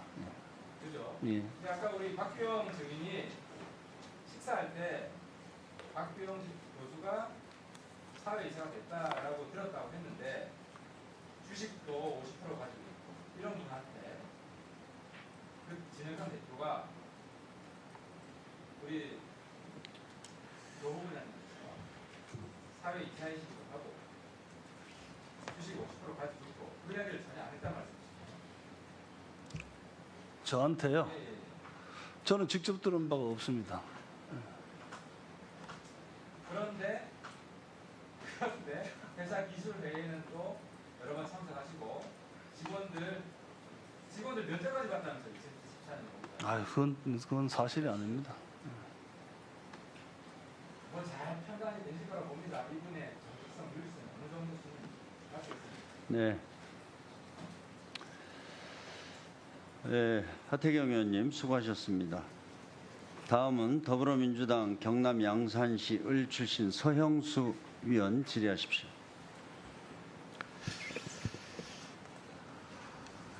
예. 후보자는 이번 대통령 선거 지금 현 대통령 선거 공약 만드는 데 일단 관여를 하셨습니까? 예, 관여했습니다. 주로 어느 부분에 관여를 하셨습니까? 저는 특정 분야라기보다 정책을 총괄하는 입장이 있었습니다. 고용 노동 분야에 대해서는 저희들이 싱크탱크를 운영을 했었는데요. 싱크탱크에 노동사회통합추진단이라고 있었습니다만 거기에는 한 구성원으로 참여를 했었습니다. 네. 지금 남아있는 구체적인 공약 하나하나를 본인이 제안하거나 그렇지는 않았겠네요. 예. 알겠습니다. 아까 질문 연결해서 하겠습니다. 지난 박근혜 정부가 5년 동안 일자리 사업 예산을 약 70조 원, 연간 한 14조 원씩을 썼습니다. 그 금액은 그전 이명박 정부 마지막 2년 연간 한 9조 원 쓰는 게 비하면 연간 평균 5조 원, 5년 합치면 약 한 23조 원을 추가로 썼습니다. 그 추가로 쓰고도 실질적으로 실업률은 더 나빠지고 고용률도 목표에 크게 못 미쳤습니다.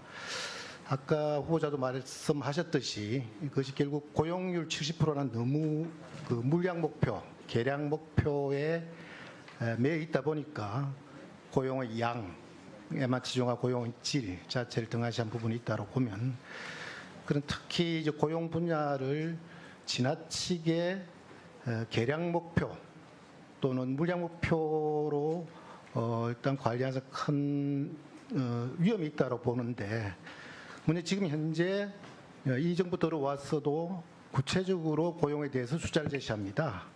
공공부문 81만 개라는 숫자도 제시하고 계시고 그다음 또 지금 대통령 집무실에 일자리 상황판까지 지금 내걸고 지금 숫자 관리를 하고 있는데요. 근데 이런 새로운 정책 전개 방식 자체가 지난 정권이 그런 걸 좀 답습하지 않겠느냐라는 걱정을 하게 됩니다. 그런 측면에서 지금 일자리 상황판 이 제도 자체를 좀 개선하거나 오늘 좀 폐지하는 것도 방법이 생각이 드는데 그건 어떤 생각이신가요? 이번 정부는 그것이 뭐 시대적인 요청이라고 생각합니다만 일자리 창출이라고 하는 것이 가장 중요한 과제로 이제 설정이 되어 있습니다. 그런 점에서 공공부문 81만 개 공약을 했고 또 대통령께서 상징적인 의지를 보여주시기 위해서 아마 청와대 일자리 상황판을 만드신 걸로 생각을 합니다.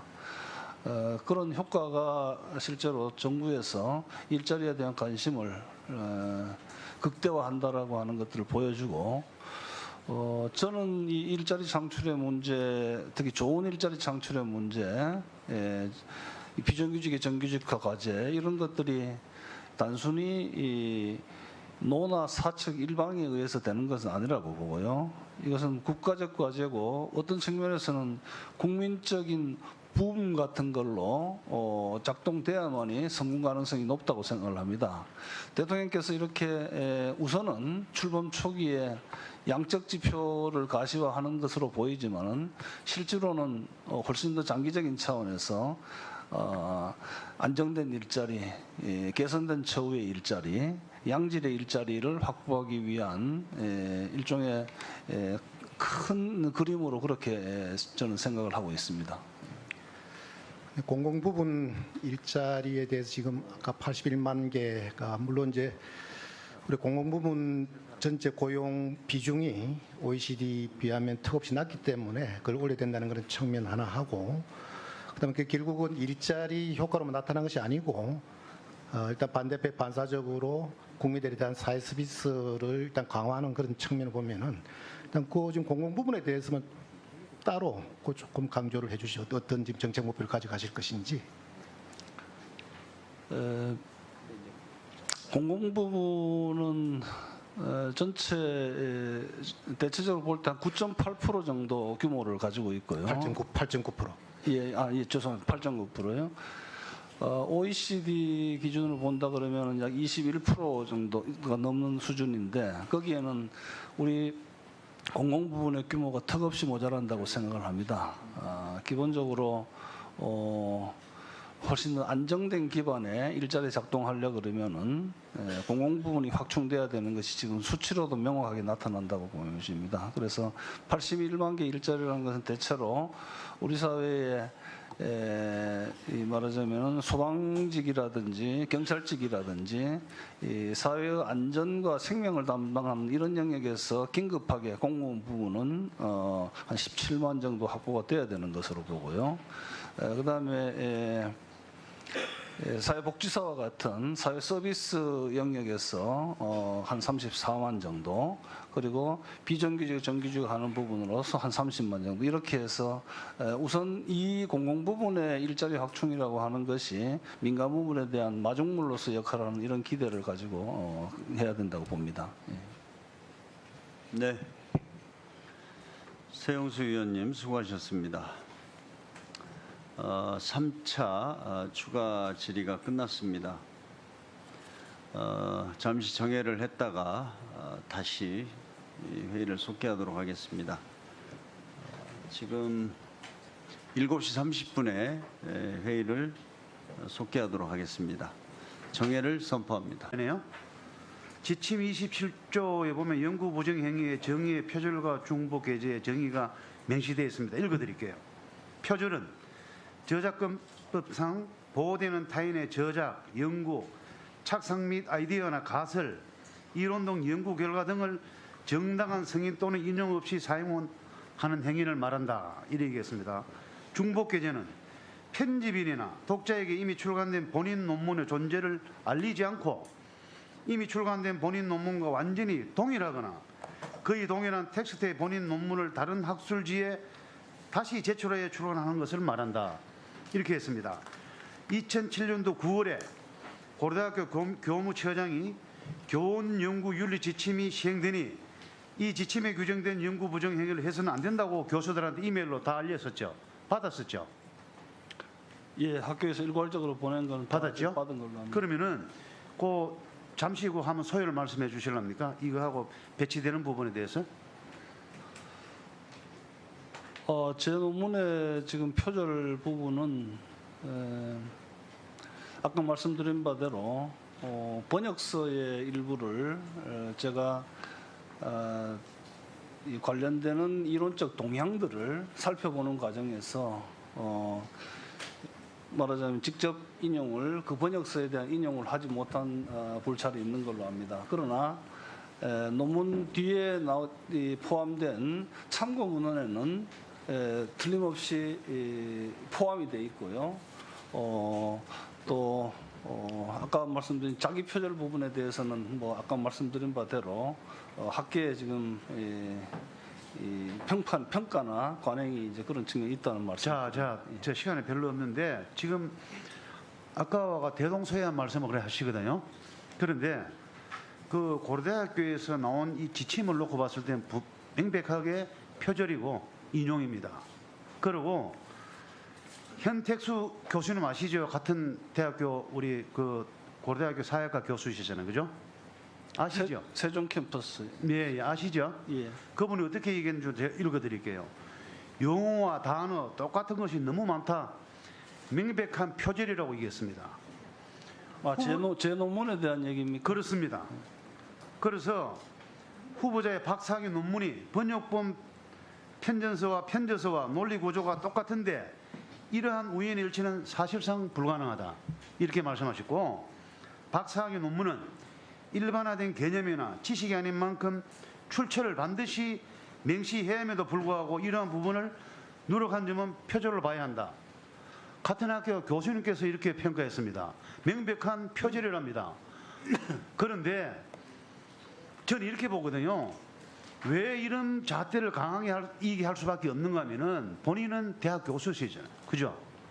장관 후보입니다. 다른 것보다도 엄격하게 이런 부분에서는 적용을 받아야 된다는 소리입니다. 아까 우리가 음주운전도 마찬가지거든요. 음주운전도 아까 일어나서 사과하셨지만 그런 부분은 앞으로 만약에 노동부 장관이 된다 했을 때 공무원들한테 어떤 식으로 지도를 할 수 있는지 이런 부분에 대해서는 상당히 우리한테 의문을 들게 하겠습니다. 오늘 이 청문을 지금까지 진행해 오면서 제가 우리 후보자님을 봤을 때 변명을 일관하기 바빴어요. 명백하게 사위이사에 그렇게 정황이 나왔는데도 불구하고 돌아서면 말을 바꿔버려요. 본인이. 그런 부분에 대해서는 본인이 지금 그 자리에 앉아 있었지만 마음속으로는 그렇지 않을 겁니다. 정의로 나오는 박규웅 교수님하고 정의로 나오는 비교 자체를 해서는 안 된다고요. 본인은 주식을 받았어요. 그런데 지금 오늘 하루 종일 얘기하는 게 이래가지고 노동부 장관 어떻게 그 많은 그 직원들을 거느리고 예산을 집행함에 있어서 현안 문제를 어떻게 해결해 나갈 수 있어요? 이 도덕성에서 무너졌는데 저는 후보자에 대해서 상당히 비관적으로 비판적으로 사퇴하는 게 맞습니다. 제가 왜 이렇게 말씀드리는가 하면은 무조건하고 반대를 위한 반대는 아닙니다. 이미 1년 오전부터 지금까지 오면서 후보자께서 모든 이 답변했는 게 부적절합니다. 그런 부분 유념하시고 사퇴한 부분에서 고민하세요. 네, 장석춘 위원님 수고하셨습니다. 다음은 국민의당 비례대표 김삼화 의원 질의하십시오. 네. 후보자께서 청와대에서 인사검증을 할 때 대통령께서 후보자 시절에 5대 고위공직자 원천 비리에 대해서 쭉 있었는데요. 그러니까 세금 탈루한 적이 있습니까? 할 때 없다고 답변을 하셨을 것 같아요. 그렇죠? 네. 예. 그다음에 다운 계약서를 작성한 적이 있느냐에도 없다고 답변을 하셨을 것 같습니다. 그렇게 답변하셨죠? 예. 고개만 끄덕이시지 말고 말씀. 네. 네. 그런데 이제 제가 묻겠습니다. 뭐 이제 뭘 물어보실지 아실 겁니다. 계속해서 음주운전에 대한 우리 사회의 엄격한 사회적 시선에도 불구하고 지금 새 정부는 오히려 음주운전에 많이 관대한 것 같습니다. 최근 여기 계시는 조대엽 후보자를 비롯해서 자진 사퇴한 법무부의 안경환 후보, 국방부의 송영무 후보, 그다음에 청와대의 신정훈 농업비서관 등 음주운전 전력이 있는 인사들을 지명 또는 임명을 했습니다. 조대엽 후보자님, 이것이 올바른 새 정부의 인사 방향이라고 보십니까? 음주운전은 뭐 일반인도 해서는 안 되는 겁니다만 공직 후보로서는 더더욱이 해서는 안 되는 일로 생각합니다. 네, 그러면 적절한 인사 방향은 아니었다고 보여집니다. 여기 또 조대엽 후보자께서 강연이나 언론 기국들에서 쓰신 부분입니다.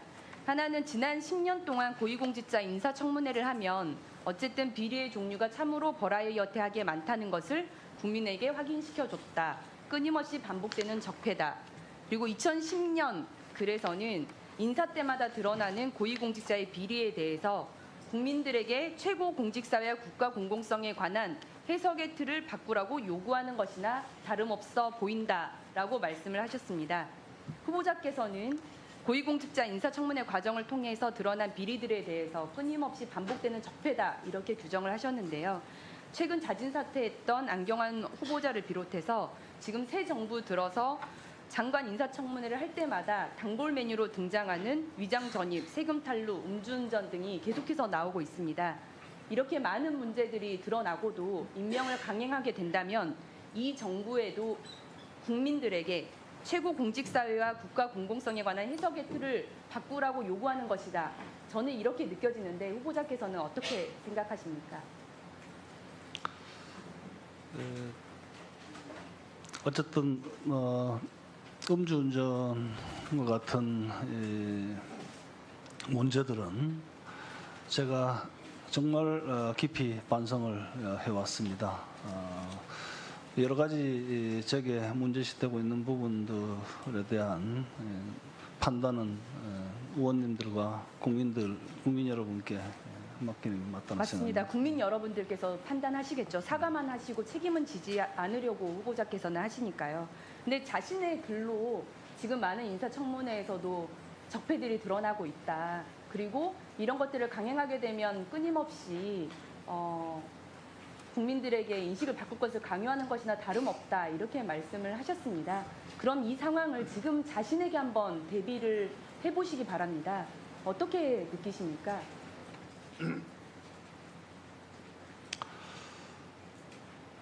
제가 뭐 두말할 필요 없이 잘못된 부분들은 송구스럽게 생각하고 반성해 왔다는 말씀을 드리고요. 후보자께서는 그럼 후보 지명을 처음 청와대로부터 받았을 때 바로 승낙을 하셨습니까? 이런 문제들이 있음에도 불구하고 거절하지는 않으셨습니까? 네, 거절하지는 않았습니다. 지금 국정기획자문위원회가 인사검증 기준을 마련하면서 처음에 음주운전 삼진 아웃제를 포함하려다가 결국 포함하지 않았습니다. 국민의 법 간정은 단순 음주운전도 절대 용납해서 안 된다인데 삼진 아웃제를 넣게 되면 오히려 기준을 완화한다. 이런 사회적 지탄을 받기 때문입니다. 그래서 결국 그 인사검증 기준에도 음주운전 전력은 포함하지 않았습니다. 어떻게 보십니까?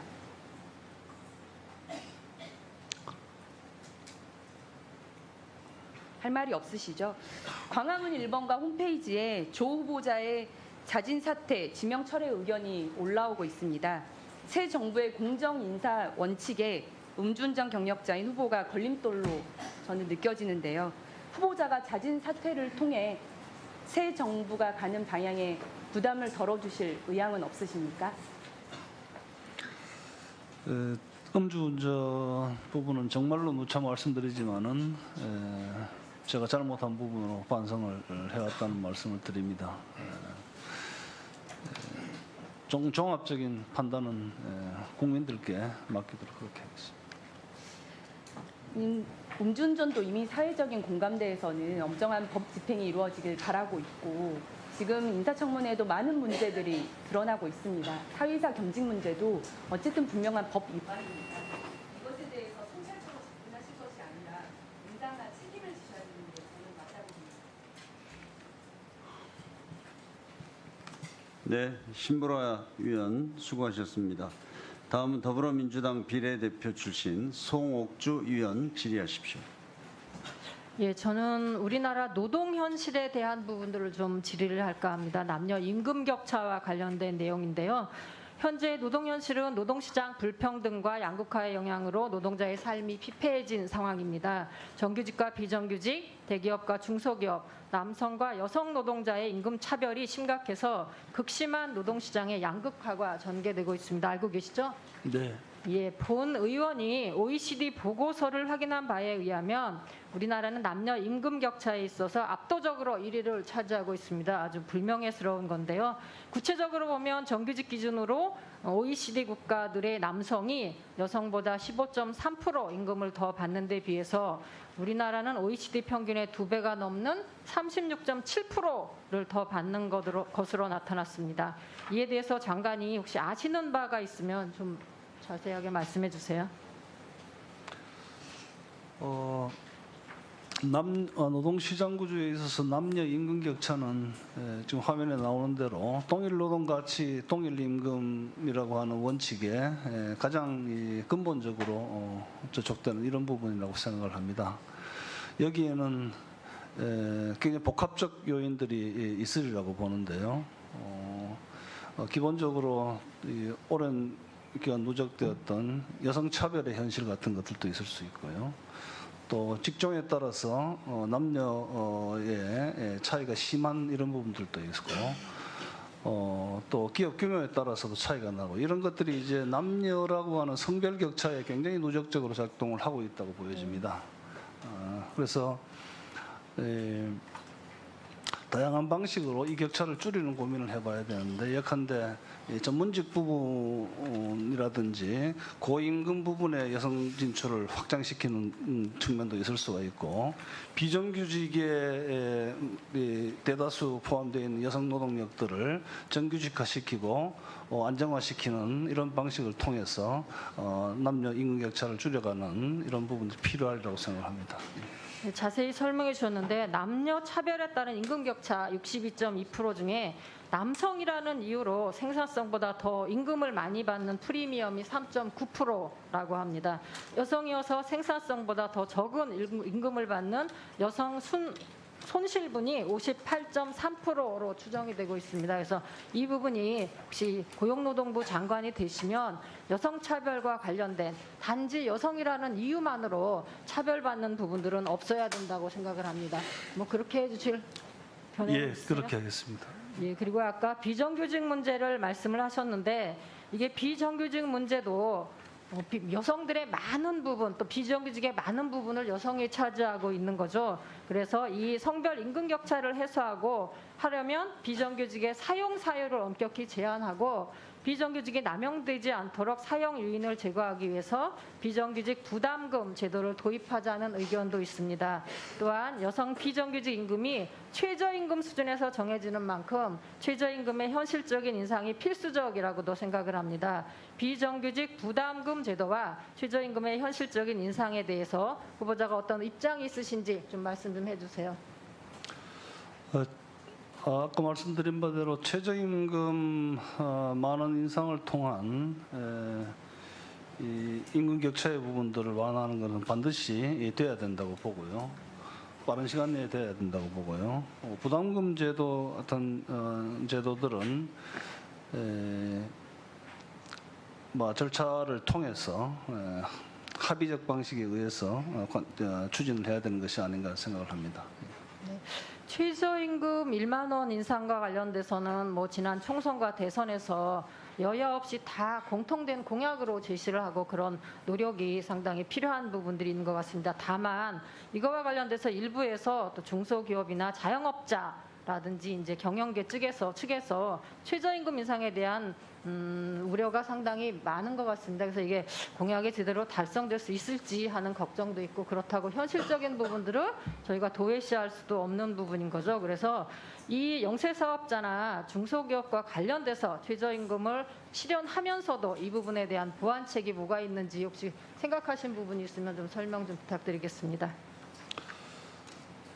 최저임금을 이렇게 이제 실행을 하게 되면은 10,000원 수준으로 올라가면은 사실 OECD 국가 가운데서도 최상위 수준에 이르게 되는 걸로 그렇게 알고 있습니다. 거기에 따라 가지고 중소기업, 자영업자들은 상당한 부담이 있을 걸로 생각을 합니다. 그래서 뭐 카드 수수료를 인하시킨다든지 프랜차이즈라는 이런 데 가입할 때 혜택을 준다든지 뭐 여러 가지 이제 보완책들이 만들어져야 될 것이라고 보는데 이런 것들이 단기적인 처방이 아니라 지속적으로 이제 됨으로써 결국은 최저임금이 고용 부분이라든지 아니면 생산성이나 이런 부분에 긍정적 방식으로 저는 선순환할 것이라고 생각합니다. 다양한 연구 결과들도 이 최저임금이 말하자면은 고용에 미치는 영향에 대해서는 지금 후보자도 그렇고 배우자도 그렇고 부동산을 여러 번 사고 팔지는 않았어요. 몇 차례 안 돼요. 서너 차례밖에 안 되시는 것 같은데. 그 후보자하고 배우자가 혼인 이후에 그 부동산을 어떻게 취득했느냐 하고 질문을 했더니 그거에 대해서 제가 판넬로 아예 준비를 해왔습니다. 뭐라고 답변하셨냐면은 그 이제 앞에 거는 제가 생략을 했습니다. 2002년 강북구 후보자가 아파트 하나를 2억 6,500만 원에 사서 2015년에 3억 9,500만 원에 매도를 했다. 배우자는 2004년 10월 5일에 역시 같은 아파트 조금 작은 평수인 것 같습니다. 2억 2,500만 원에 사서 2015년에 3억 6천만 원에 매도했다. 이렇게 답변을 했습니다. 그리고 뭐라고 답변하셨냐면은 부동산 거래 시 거래가액을 실제보다 낮춰 계약서를 작성하고 이를 통해서 취등록세를 낮추어 낸 적이 있습니까? 라는 질문에 대해서는 부동산 거래 시에 실거래가로 신고했고 계약서를 낮춰서 신고한 사실은 없습니다. 이렇게 답변했습니다. 맞죠? 예. 그런데 이 아파트와 관련돼서 후보자하고 배우자가 신고한 취득세 내역을 보면은 후보자는 2억 6,500만 원에 매입했다고 하는 아파트가 2억 3,400, 뭐 단단히까지 있습니다. 2억 3,438만 8,750원에 취득한 것으로 신고를 하셨고 배우자는 굉장히 심각합니다. 2억 2,500만 원인데 8천만 원에 취득한 것으로 신고를 한 것으로 해서 세금을 낸 것으로 이것은 어디서 왔냐면은 그 국토교통부와 성북구청에서 제출을 한 것입니다. 이거 알고 계신가요?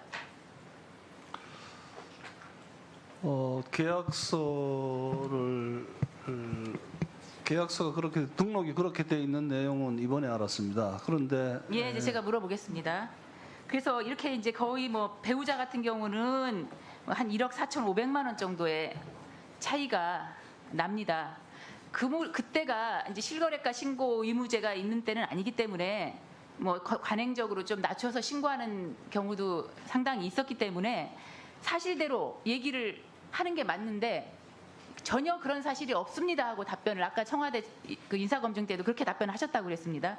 또 여기 저희 국회에서 요청하는 자료 요청에도 그런 사실이 없다 이렇게 답변을 하셨어요. 근데 이 부분과 관련해서 취득세 탈루 의혹, 취등록세 탈루 의혹이 있다. 그런데 거기에 대한 답변은 또 사실과 다르게 거짓말을 한 것으로 보여진다 하는 그런 방송이 있었습니다. 화면 한번 보여볼까요?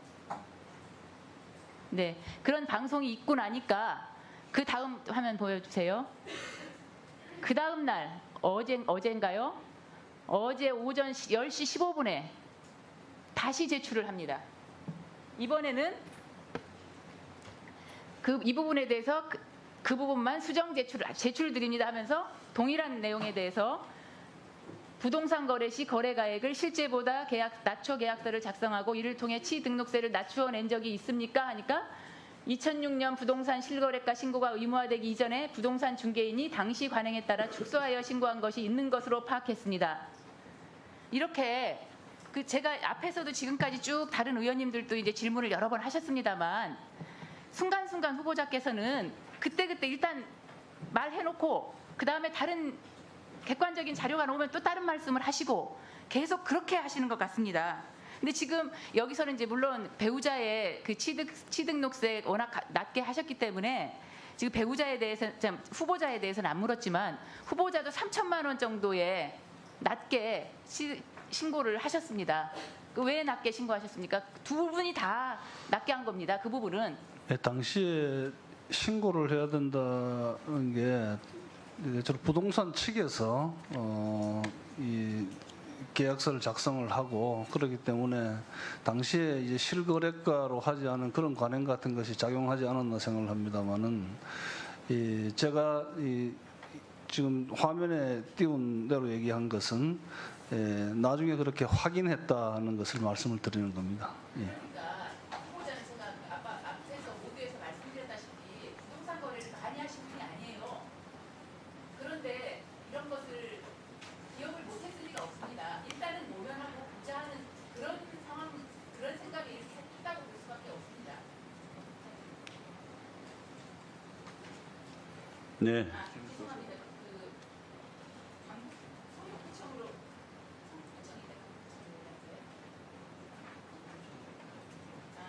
성북구청으로 얘기했는데 아마 강북구청이라고 합니다. 네. 네, 그렇게 수정해 주시기 바랍니다. 다음은 자유한국당 비례대표 출신 신보라 의원 질의하십시오. 네. 노동부는 사실 전경련의 노무부서다. 그리고 기재부와 산자부의 노동관리부서다. 이런 오명을 받아왔습니다. 앞으로 정말 새로운 대한민국에서의 노동부는 노동자들의 기본권을 지키고 생존권을 보호하는 제 역할을 하기 위해서 한골탈퇴하겠다는 그런 각오가 필요한데 그런 각오로 임하고 계십니까? 예.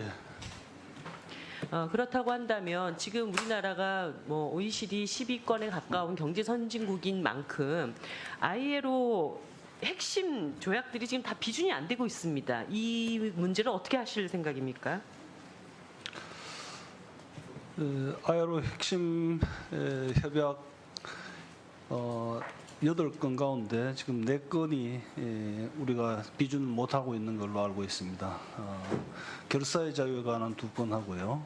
그러니까 그 내용은 제가 다 아니까 예. 계획만 말씀하십시오. 국제 수준에 맞춰서 협약 비준이 돼야 된다고 봅니다. 네. 예. 제가 아까 국가인권위원회 관련된 말씀을 드렸습니다. 바로 앞전 질의에서 ILO 비준도 통과되도록 노력하시겠다고 했고 국가인권위원회의 권고사항도 적절히 수용해야 한다고 말씀을 하셨기 때문에 국가인권위원회가 노동조합법 시행령 제9조 2항의 설립신고서 반려에 대해서 노동부에 삭제를 권고했는데 이걸 받아들이지 않았고 ILO가 2차례나 걸쳐서 공무원 노조 설립 인정을 촉진하고 교원 노조 설립 신고 재인정을 보장하기 위해서 모든 조치를 다하라고 하는 권고를 2차례 한 바가 있습니다. 지금 이 전교조의 법의 노조 문제를 어떤 방향으로 해결하시려고 생각하십니까?